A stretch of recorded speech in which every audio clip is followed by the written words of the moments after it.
রোশনাই ধারাবাহিকে দেখেছিলাম আমরা।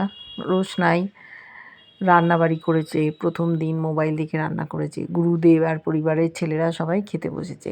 এত ভালো রান্না করেছে, গুরুদেব প্রশংসায় পঞ্চমুখ। শাশুড়িমা বিশ্বাসই করতে পারছিল না, বলল, প্রথম দিনের রান্না যদি এত ভালো হয় তাহলে এই মেয়ের ওপর দেবীর আশীর্বাদ আছে, ও আরও ভালো রান্না করবে।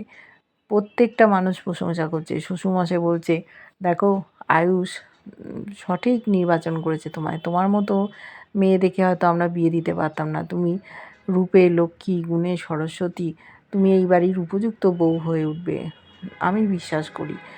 শাশুড়ি মা সহ্য করতে পারছে না, ওকে কথা শোনাচ্ছে, একা একাই পরিবেশন করতে দিয়েছে। পরের দিন পরীক্ষা হবে, ও গোয়াল ঘরে যাবে, গোবর কুড়োবে, ঘুঁটে দেবে, দুধ জাল দেবে, ছানা করবে, মাখন তৈরি করবে, অনেক পরীক্ষা নিরীক্ষা বাকি আছে।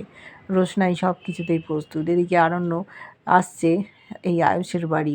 গরিমার একটু মনটা খারাপ। ও বলছে, আমার আর বাঁচার ইচ্ছে নেই, এই জীবনে অনেক কিছু দেখে ফেলেছি। বলছে, তুমি এরকম করে কথা বলছো কেন? বলছে, যা বলছি সত্যি, তুমি রোশনাইয়ের একটু খোঁজ নিয়ে এসো, তাহলে তুমি ভালো থাকবে।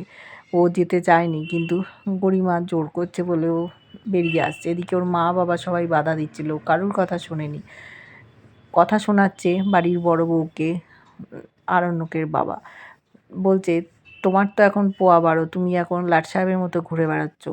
কিন্তু ওর মা অর্থাৎ রাজার মা বলেছে, যা বোঝা তোমরা লালনের সাথে বুঝে নাও, আমাকে কেন কথা শোনাচ্ছ?